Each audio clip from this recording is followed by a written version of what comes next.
Hey, welcome everyone. It's a pleasure seeing you all here, and it's my special honor to welcome Jenny de la Luz tonight. And I'm so happy to see you again. I just remembered the first time we met was in northern Finland Yep. in January, and it was cold, and we had an amazing time during a silent retreat. Did some interviews together. Yes. And I think then we met again 2015 or 16 in the Netherlands for a retreat with David Hofmeister. Something Mhm. like that. Just a brief encounter for over breakfast, I believe it was. And yeah, it's great to see you again. And for those who don't know Jenny, Jenny's the co-founder of the Awaken to Love non-profit foundation. She's a spiritual teacher and guide with a deep understanding of A Course in Miracles, metaphysics, and for the emotional healing that is vital to a true awakening path. With her base, the Awaken to Love retreat center near Malaga, Spain, and now also in Cape Town, I believe. Yeah. Um, Jenny Maria offers deep and heartfelt satsangs, guidance sessions, and retreats focused on healing and awakening, while facilitating a spiritual community together with her partner, Barrett de la Luz, whom we all know as well. So, welcome to this ACIM UK Festival warm-up series. Uh, I hand the stage over to you, and Thank you. enjoy seeing you. Thank you. Thank you so much, Andreas. Yeah, it's beautiful to see you again too. Very much. And everyone, welcome. Very good to see you all. Beautiful. Okay, well, I keep hearing the words the greater joining because I think that's also the theme of the festival. And yeah, remembering the kingdom. And I know this is about a present experience, so I feel like that's what we will enter tonight here. That's all that it is about. So I really enjoyed the song you played, Take My Heart, and speak through me. I don't know if she sang that, but that's how I feel. That's my prayer. I just made a prayer, speak through me. I have not, prepared or planned for this other than I just opened my mind. So I'm available. So yeah, so let's just invite the Holy Spirit and open our hearts to this meeting because yeah, joining cannot be planned. So I think this is an excellent opportunity to practice what actual joining is. What is it? So one of my talks is going to be what is joining if bodies don't? What is joining if bodies don't join? And so yeah, here we are, seemingly a bunch of bodies, but we learn through the course that minds join. Only minds can join, not bodies, not even through speaking. So this is why I pray, Holy Spirit, you speak through me. Try to use words, try to use language, which Jesus says in the Course in Miracles, language is actually made by the ego not to communicate. Isn't that an interesting teaching from Jesus? Language was made to not communicate, to shut off communication. So here we are. Now we're going to attempt to use language, use words to truly communicate something, to really connect. So yeah, this is, I think, is a challenge for every miracle worker. Like we want to, we want to be used by the Spirit because that is our greatest joy. We need to extend since our minds can only do one of two things, and these two are extending or projecting. And this we do at all time, all the time. We choose to project or extend.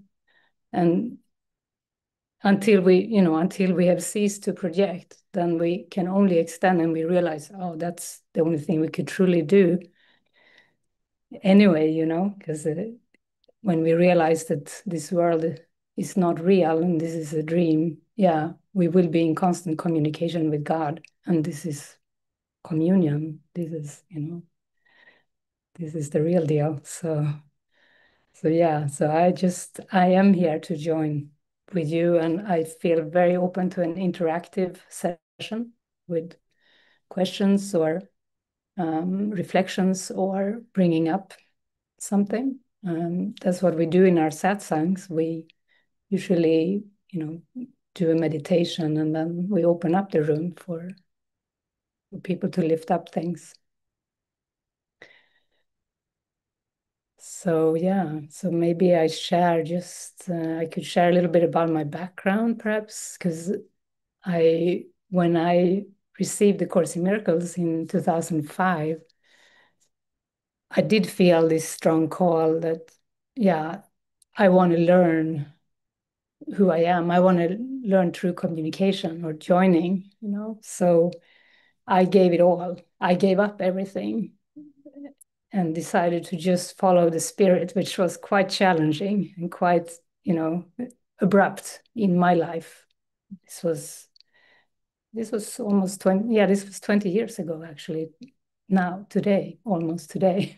So, so yeah, it was pretty intense time, and to decide to only trust God and to reach this greater joining and to find the kingdom, to realize the kingdom. The kingdom is within.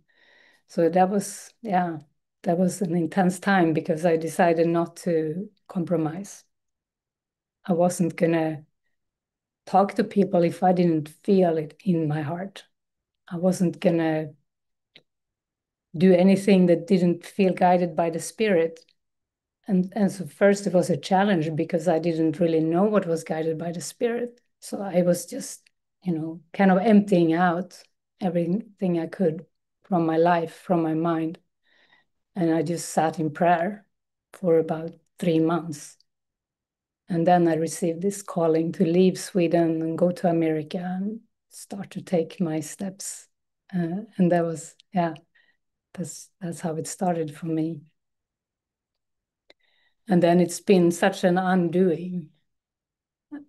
A lot of it was to undo guilt, because the ego throws in guilt in everything we do. It's going to say to us, well, you're wrong and you do it wrong. And, and for me, that was, that was I had a very intense ego, a very harsh ego that put me down. So there was a lot of healing steps for me to take to undo that. And to really allow this uncompromising life of not doing something for the future or because I was expected to, or, because I was conditioned to do it. And this, I think, is a very deep psychological journey too. I actually was in the psychology program, and Jesus told me, or I felt through A Course in Miracles, that, well, this is real psychology. And so I couldn't study anymore in the psychology program. I couldn't become a psychologist because I couldn't study that anymore. I could only study the course. And for me, the teachings in the course were just, real psychology, really explaining the psyche, the mind. And then, the emotional healing, the steps, that has been everything I focus on: emotional healing, forgiveness, and which is the undoing of the ego. So so I'm really open here to you guys asking me questions or bringing up something you would like me to talk about. I have a question I think that many people have on their path. Like, when are you sure that what you receive is guidance? How can you tell it's really guidance? Do you have any like indicators for that? Yeah, actually, the best way is to try it out. That's what I do. I try it out. And, you know, it's also like something I've learned to trust. So in the beginning, it was just in very like in the bigger steps in my life, like move to another country. That was kind of easy to follow. It was not very easy actually, but it was easy to know it was guided because I couldn't deny the feeling in my heart. I couldn't deny the pull, the calling, the light, even though even that was actually challenging because I had to leave family members behind, and my ego said, well, that's not loving. So I had these thoughts, well, maybe it's the ego guiding me. So I had to go through that even with these bigger steps. But then later I started hearing Jesus' voice. He started speaking in my mind directly, which was also very intense because I grew up in a Christian setting. It was like an evangelical church setting, which was, you know, I was ashamed of Jesus because from that background, Jesus is like in the Sunday school, Jesus on the pictures, all the stories that you hear over and over again in church, that was my image of Jesus, and it wasn't very high. It wasn't very light. It wasn't really like the spirit to me. It was just old stories that had been hammered into me that I didn't really connect it with God. So, so when Jesus started speaking to me, I felt a lot of shame. And I felt like, well, I can possibly not say to people that Jesus is speaking to me and giving me messages to share, because that's what he did. He actually gave me direct messages for people and for gatherings we had. And the first time it happened, I felt so much shame, and I was arguing with this voice, with Jesus' voice, for about half an hour. I said, no way, no, I won't say that you're here, because he kept saying, tell them that I'm here, tell them that I'm grateful also, because we were sitting in a circle, and it was this presence of the spirit, and a lot of people expressed a lot of gratitude for this experience we shared. And Jesus kept saying in my mind, tell them that I'm here. Tell them that I am grateful also. And I said, no, I said no probably 100 times through these 30 minutes. And every time I said no, he did not argue back. All I received back was this immense love. And I was just amazed at this love.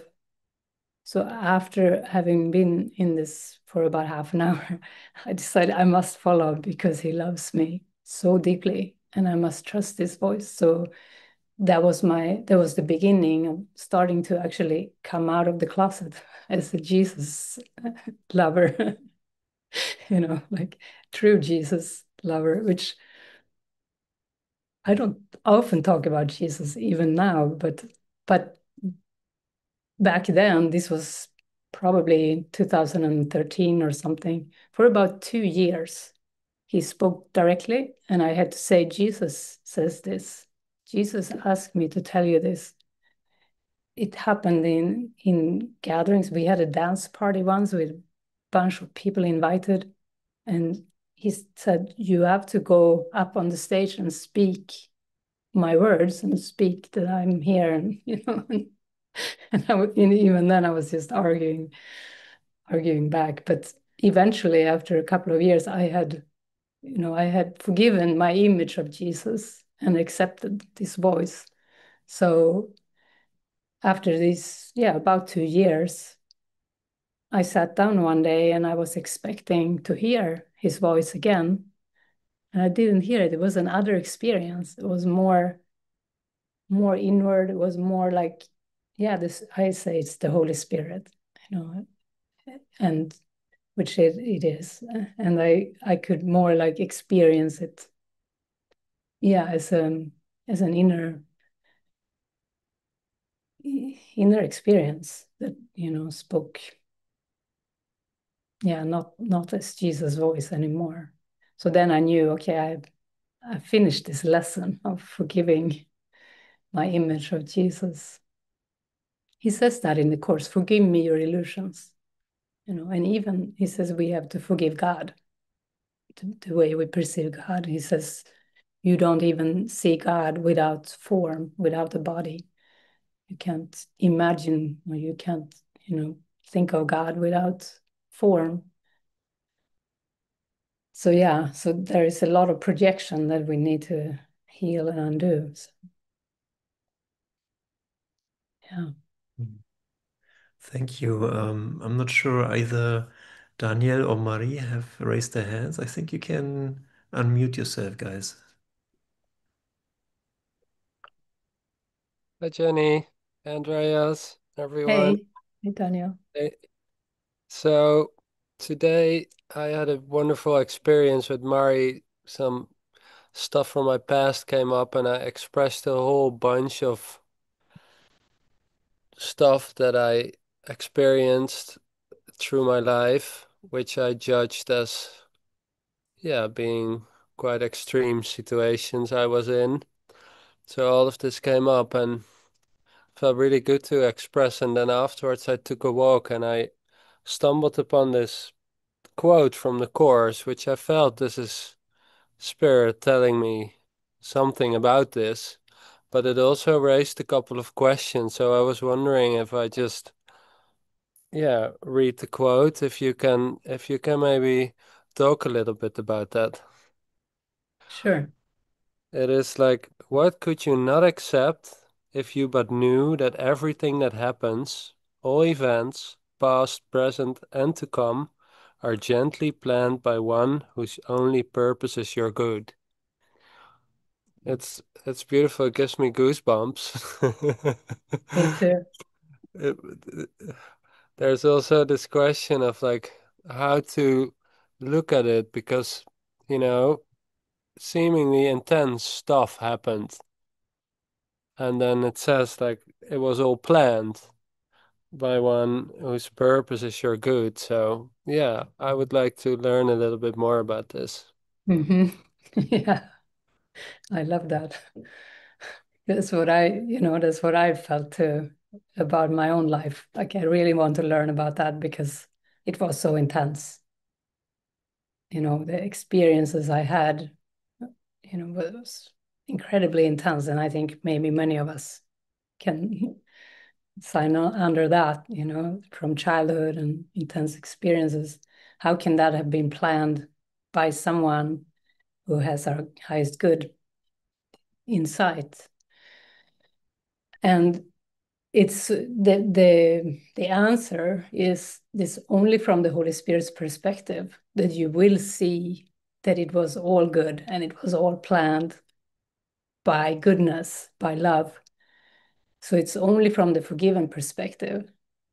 So from the ego's perspective, of course, it's not going to look very good, and it's not going to feel very good because you identify as the person that is in those scenarios and often a victim.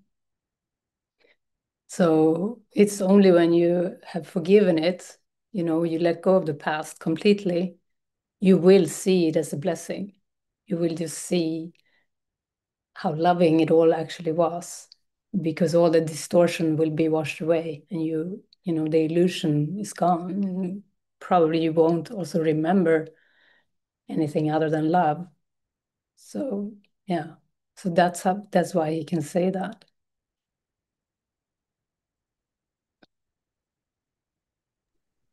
Yeah, thank you. That was like already like the direction my thoughts were taken after I asked the question in prayer. It was like, yeah, it's a matter of perspective.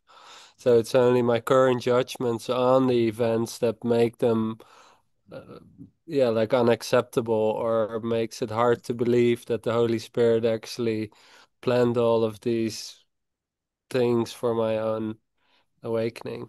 Yeah. Yeah. Yeah. And that's why we investigate so much our fear, or we need to, like he says, you don't have to seek for love because that's what you are already. You have to seek out all the obstacles you put up against love, which is traumatic experiences, unconscious, stuff in the unconscious mind that we have pushed away because it was traumatic. all that we need to actually raise to awareness. It needs to come up. So we can be welcoming, we can be open to remember things, to see things with forgiving eyes, and then, yes, then we will just feel like, okay, it wasn't scary, it wasn't fearful, it wasn't really traumatic, once we have faced it. Mhm. Yeah. Beautiful. Thank you. Yeah. That's Thank you. Yeah. I feel like my life has been like, I've been like an investigator or a detective or something for the last 20 years to clear fearful things that felt like limiting me, and traumatic experiences from childhood, things that gave me nightmares. And yeah.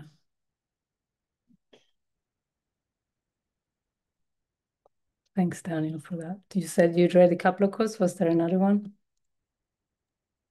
No, this was the only one. Okay. I did experience like this this deeper layer when I was sharing about all these things. I remember in the past I was like, yeah, it's not a big deal, I just were some things happening in my life. I was like almost like, yeah, having this mask or this attitude of like I was not really affected by it or I don't really care.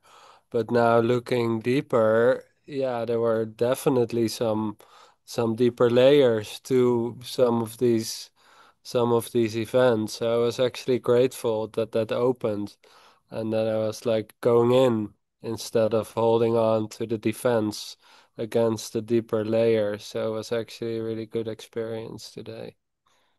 That's beautiful. And it's a good example of you and Mari having this healing relationship, like, you're developing a holy relationship together. You're going deeper, and this trust that you share, makes it feel safe for the deeper layers to come up. Yes. Yeah. That's actually something that inspires me, the topic of trust. Mm. Jesus says, trust your brothers who are one with you. How easy is that? How are we doing on that topic? I think that's pretty deep, to learn to trust. Even there are two lessons that speak to me about that. And one is, I trust my brothers who are one with me, and I am among the ministers of God. And really in that lesson, all it comes down to is trusting the Holy Spirit, so much that you don't conclude anything about anyone, that you don't judge them, and you will hear the Holy Spirit through them.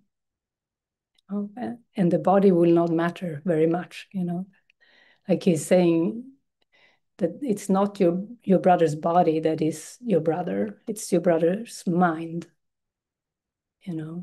Think of it like that. He says, think of it as a mind that is brother to you, not his body. So trusting bodies is not really what we need to focus on. Trust what bodies say. He even says that if your brother speaks foolishly, you don't need to like follow that or trust that. But his mind, is the truth. It is to overlook your brother's error that you perceive. So that is also, he keeps saying that too. It's what you perceive in him that is the obstacle, not what is in him, actually. It's not really even there. So that's pretty amazing when we interact with people, or like I live in spiritual community, we interact a lot together, and but if we have friends or different interactions, yeah, we will have lots of opportunities to overlook the body and join with the mind. But yeah, that has been one of the deeper lessons for me, is the trust, which I kind of had to consciously think a lot about it and really see. It took me a couple of years to realize how much Jesus talks about your brother in the Course. in the beginning, I didn't see it. I didn't realize it. And then one day when I read, I was like, he talks about your brother all the time.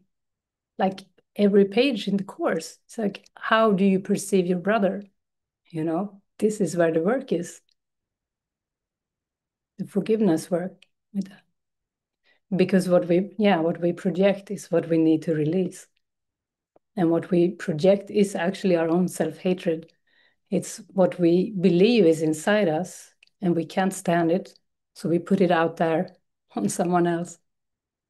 You know, but he's saying if you look within, you will actually see no sin. You will see that whatever darkness you believe is there is not even there in the first place. So the whole story of projection had no purpose, had no ground. You know, that's why we can say the ego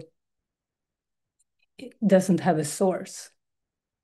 It doesn't have, like he says in the reversing effect and cause, like the ego is causeless. It doesn't have a father. And so therefore it cannot really actually exist. And that's what we find when we read that section, reversing effect and cause. It's so powerful because we realize, yeah, the ego cannot be, you know, and then we can open up to this wonderful experience that about what is, you know, what is real.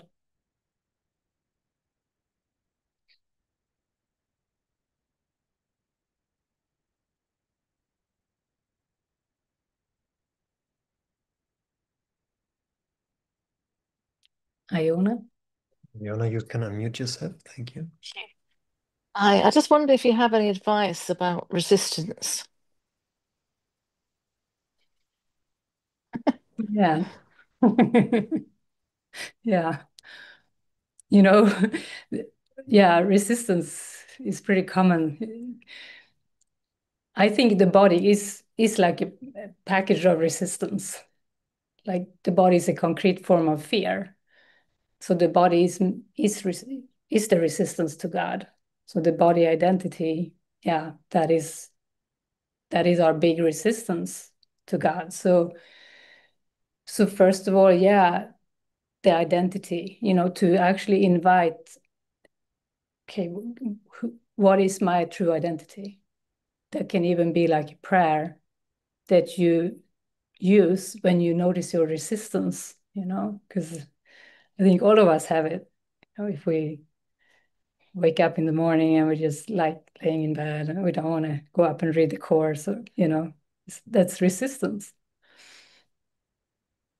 So yeah, to be gentle with it, but then to be willing to do what is most helpful.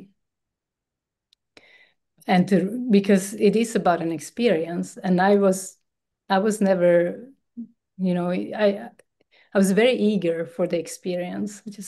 I get distracted when I see myself. I need to change the gallery there. Yeah.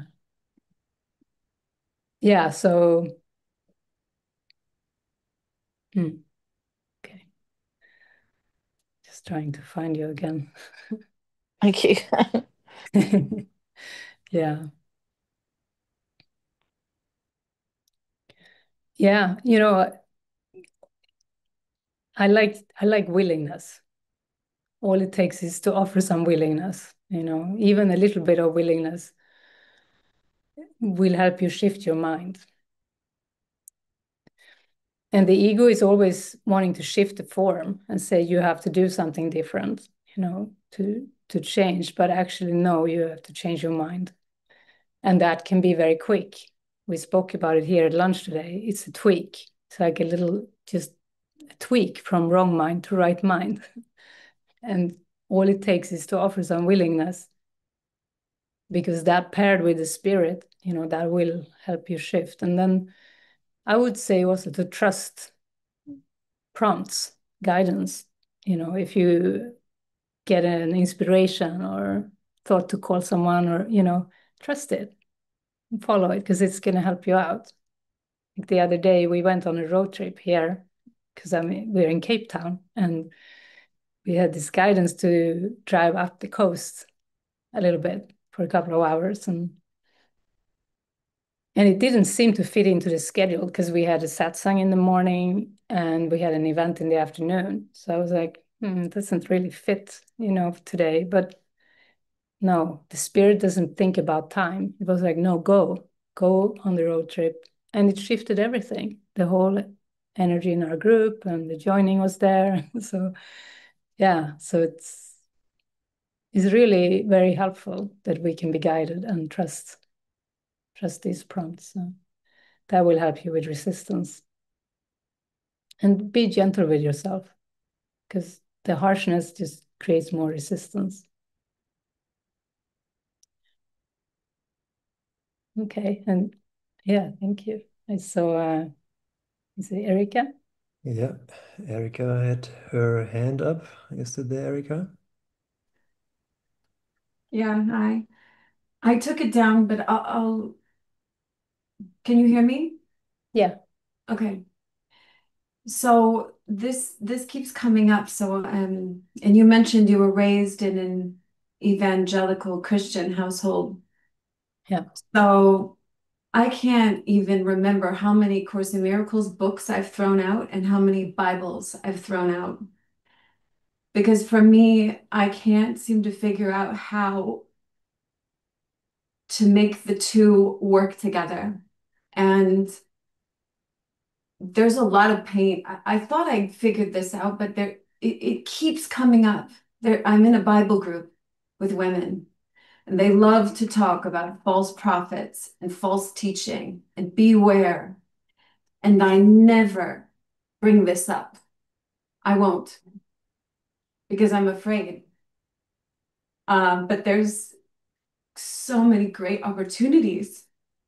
It's like I find roundabout ways to say it in a way that won't be suspiciously something that could be demonic or so I really need help with this because it keeps coming. Even today, one of the ladies in the group sent me something about faith healers. What did you say about faith healers? How it's, it's like there's something for me to look at, but I wanted to ask about this or to see if there's anything. Because most Christians completely denounce A Course in Miracles as satanic. Yeah. It kills me. I have a Bible, but I'm like, anyway.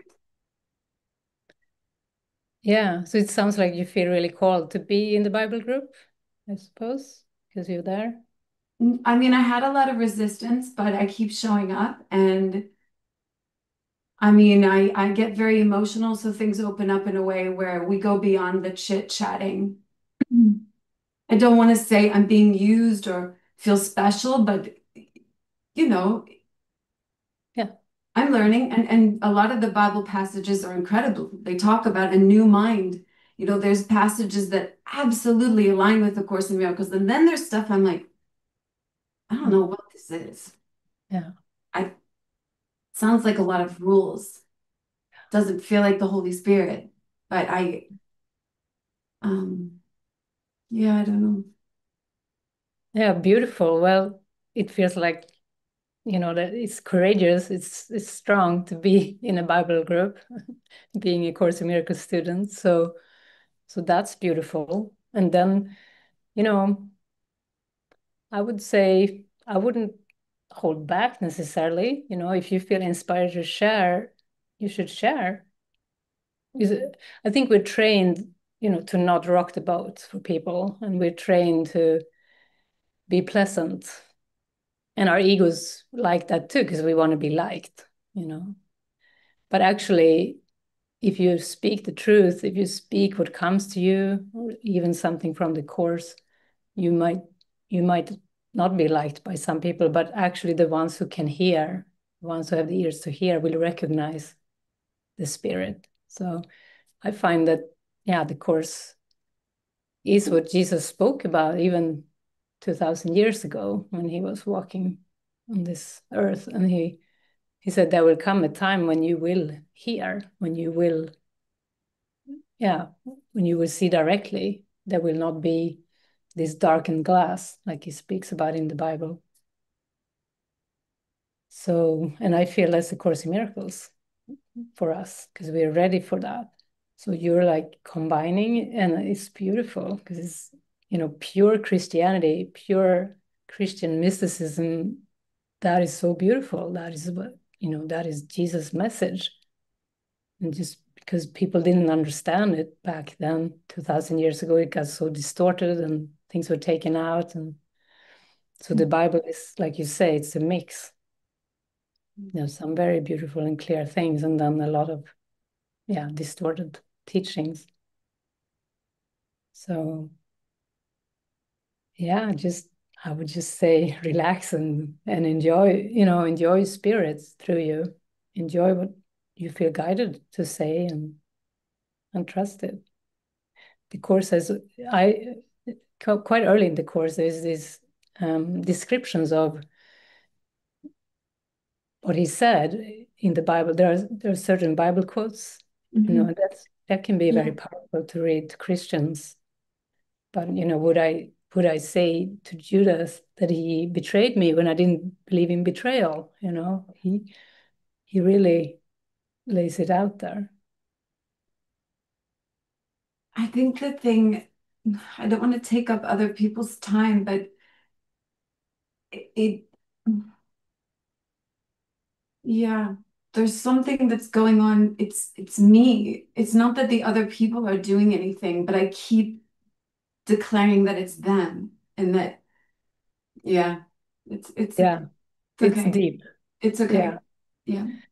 No, it's good that you bring it up. It's very deep. I felt the ego to me said this, who do you think you are? Such a majority, or so many millions of people are Christians on this planet.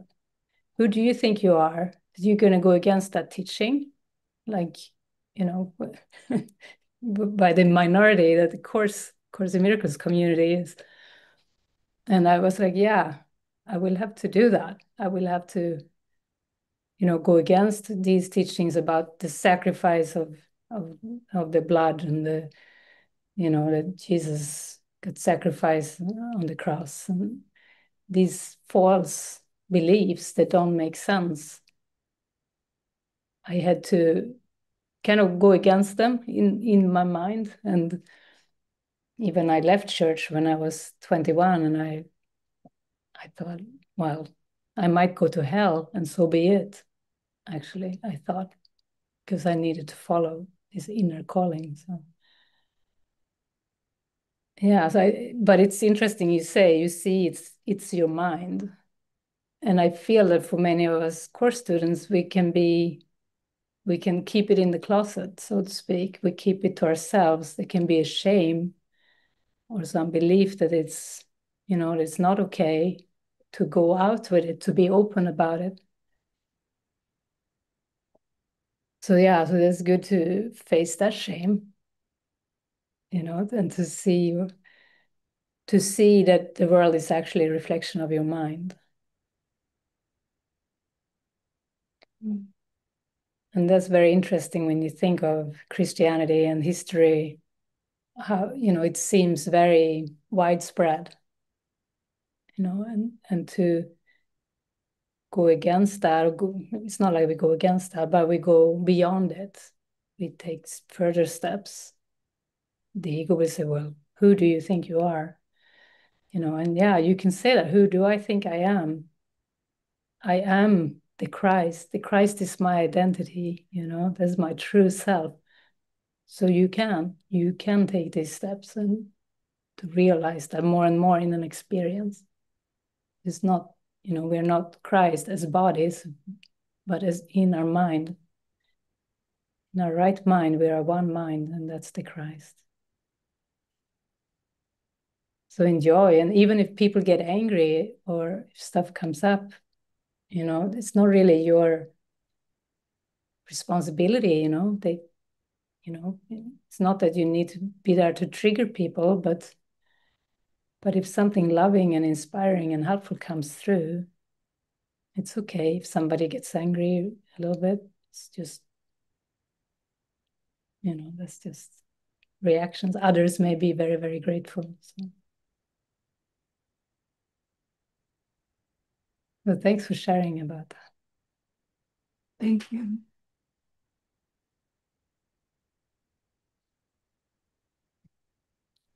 Lottie?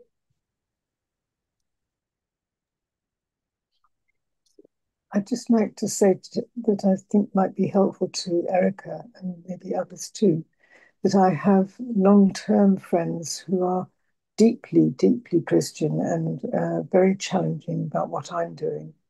And it's so much easier when I deal with them one at a time, because I can imagine that for you, if you're in a group, a lot of people are saying this is demonic work and so on. It's very hard to get the message across equally to all of them. You have to trust Spirit to help you in that.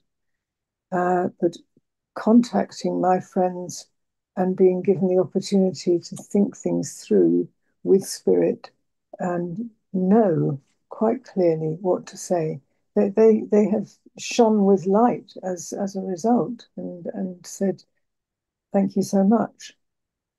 I hope that's helpful.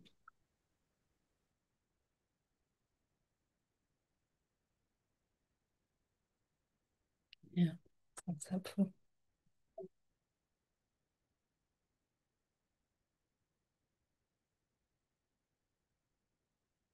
Kevin.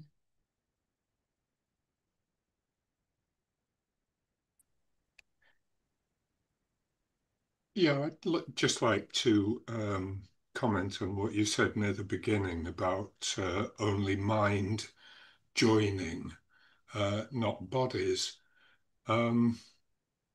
Yeah, absolutely. I've had some real good experiences of that across language and across country with a particular brother.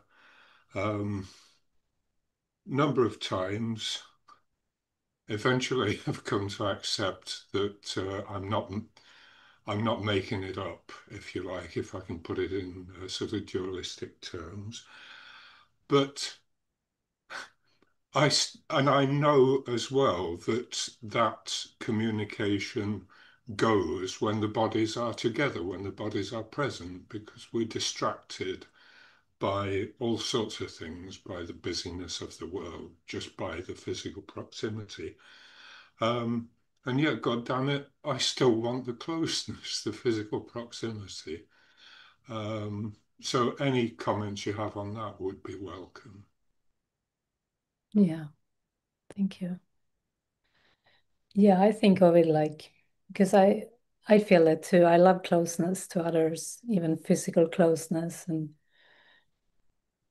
and I think you cannot have that unless your minds join. So it's still the minds that join. So that comes really first, like that, and then the experience of joining with somebody. But Jesus is really beautiful about that too. He says, love still needs to be expressed from one body to another because vision is still so dim. So yeah, so that, connecting with other bodies, seeming bodies, that is what we do. This is why we are here too tonight. I feel like that's why we have the festival coming up, because we want to come together in person. So yeah. So yeah, that we could go deeper into it to kind of explore it more, because I think, because I remember early on, I've traveled around a lot and done a lot of gatherings, and was traveling in the US at one point, maybe 15 years ago, or 10 years ago, something.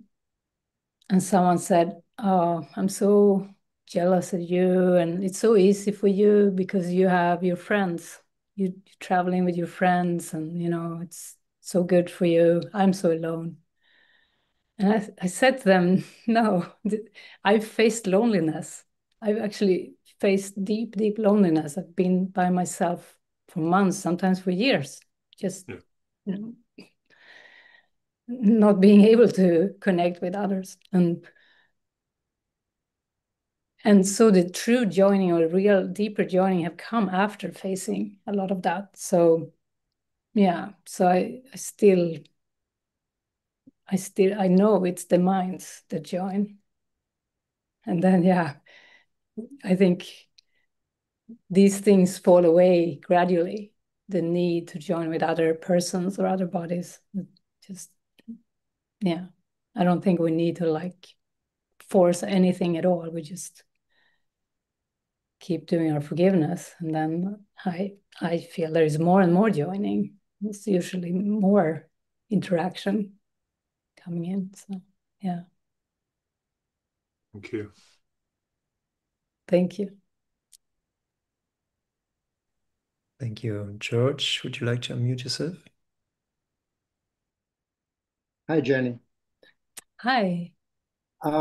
So since the topic of the Bible and the course came up, I just felt guided to share that when the course came to me, I was actually, going to church in the Catholic church.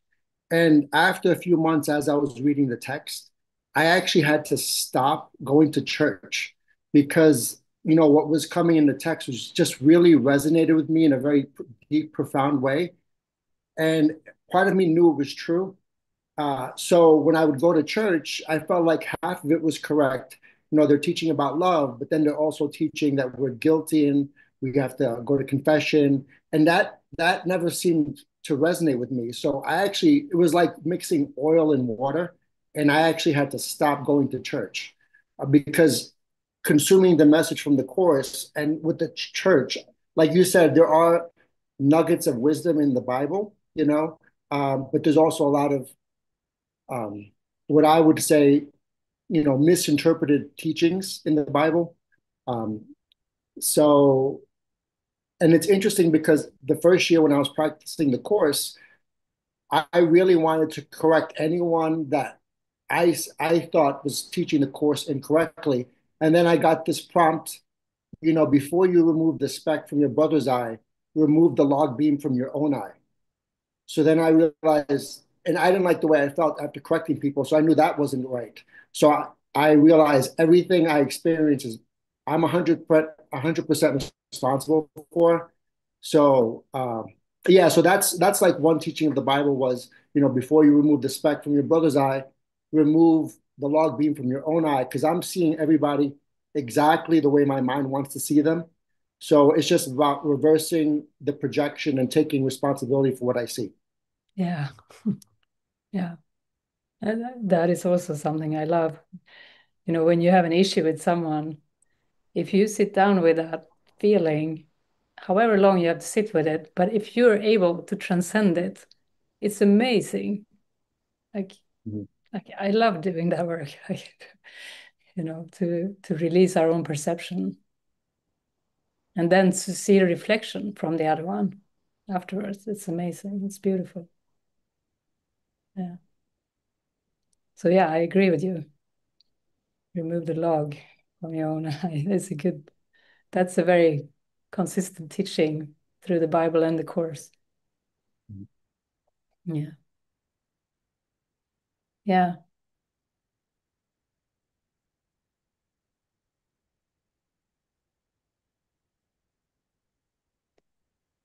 Yeah. And I think it's also important to not blame ourselves, oh, it's my perception. I'm very bad, No, that's not the purpose. But to work with our perception, the limiting perception, judgments we may have about others. Yeah. There is no one you haven't judged. Right. Anyone you see as a body, you have judged. So that it's pretty easy to know who to forgive, like whoever you perceive, actually. Yeah. Yeah. For me, it's just about connecting with the stillness and for me, it's all about looking, and looking, you know, with the Holy Spirit or with that presence that does not judge. Everything is about looking. And if you can look at it and not judge it, then I believe that's helping in the forgiveness process. Yeah. Yeah, I agree. Thank you. Yeah, thank you. Thank you. And I feel it's all about the relationship with the spirit, the experience of being connected. That's so beautiful. That's, we can rest in that experience.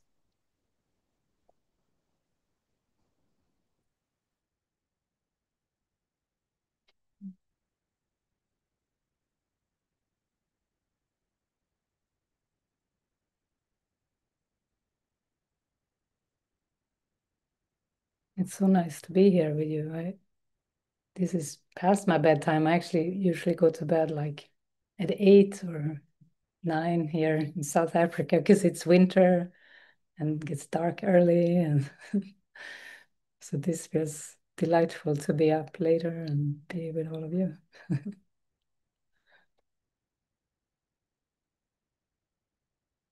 Yeah. Anyone else?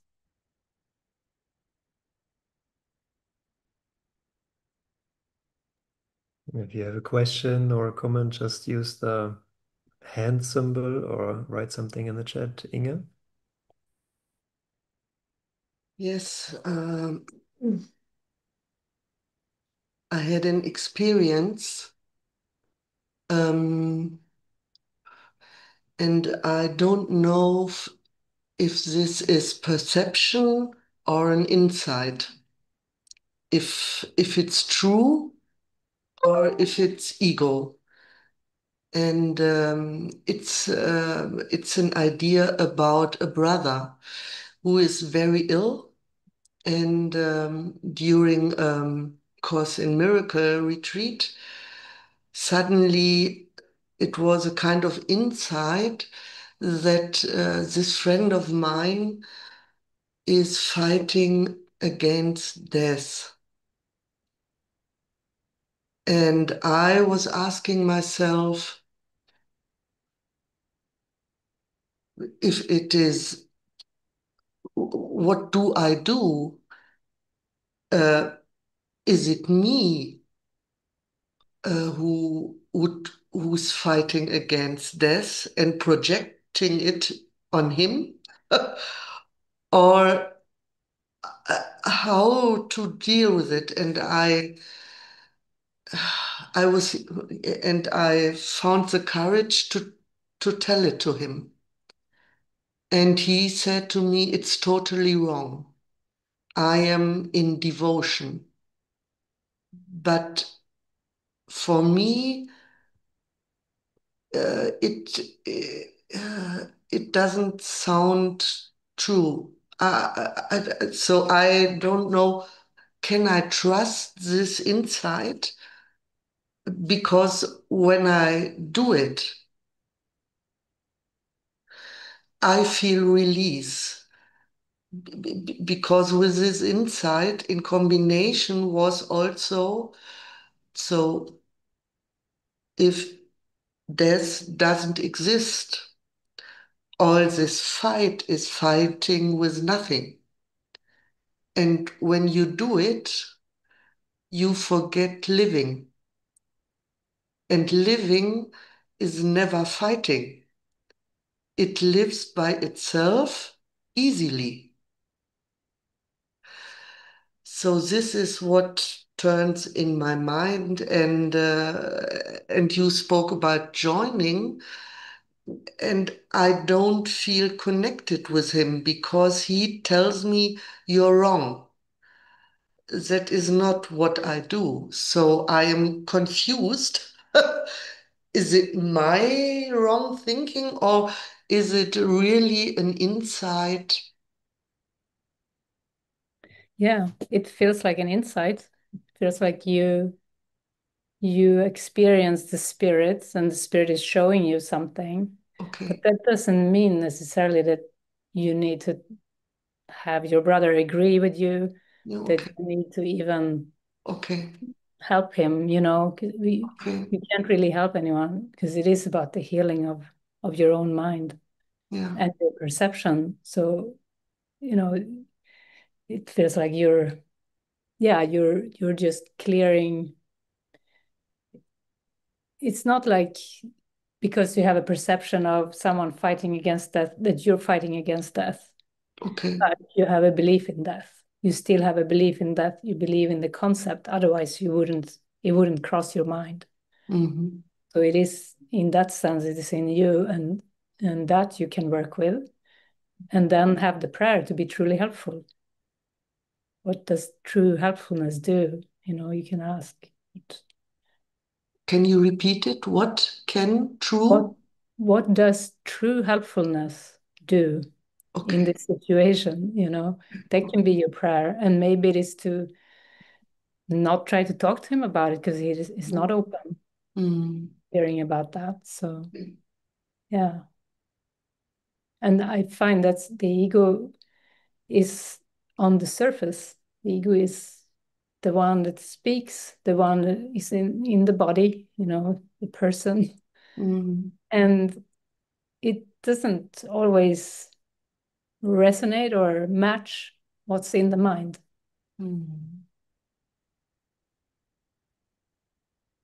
So I think you can just keep trust your inner voice, spirit, and just practice to be truly helpful and Thank you very much. Yes. yeah No. yeah thanks for sharing. Yeah. Appearances but deceive. It's something Jesus says. Appearances can only deceive, and when someone saying something or a perception is an appearance. So you don't have to listen to that at all. You can just listen within and trust within. Yeah. Okay. Yeah. No, thank you. Yeah. Thanks for sharing. Okay. Yeah. Yeah. Thank you for sharing. Thank you, Jenny. Is there any closing words you would like to share with us before we wrap it up? Yeah. Yeah, maybe we just take a deep breath together and just reconnect with Holy Spirit within.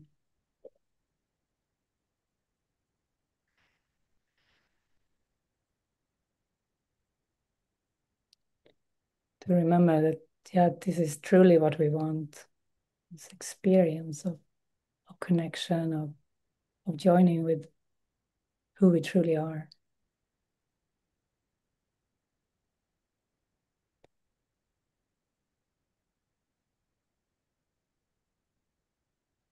So thank you. Thanks for coming tonight, and look forward to seeing you in the festival.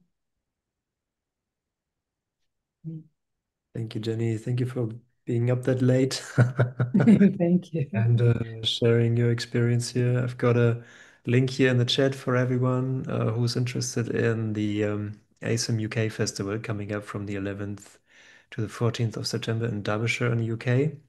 We stream the whole thing on Zoom as well. Jenny will be there in person. I'm very grateful for that. And amongst other teachers of A Course in Miracles, we're very excited that this is going to happen for the first time in the UK. And I'm super grateful for everyone who's involved in setting it up, the teachers, the team in the background, and all the little things that will come up in the next couple of weeks. It's actually very soon. It's less than a month away. So yeah, and we do still have places available. So hop on board. We're looking forward to seeing you in person, and I'm glad that topic came up as well. Like, why do we join? Why do we come together? Love needs to be expressed through bodies as long as vision is so dim. And that's exactly how we see these gatherings and how we use it. And I'm grateful for the quality of the minds dedicated to this teaching that will join there. So you're very welcome to be there with us. It's actually your festival. It won't happen without anyone. It's a whole mind experience. And yeah, please spread the word. And thank you again for a wonderful evening together and being truly miracle minded. I see you all in the moment. And rest well. Happy dreams to everyone. Thank Yes. you. Bye, guys. Thank Thank you. you, Andreas. Bye-bye. Bye. Thank you, Bye-bye. guys. Thank you, Jenny. Bye. Bye.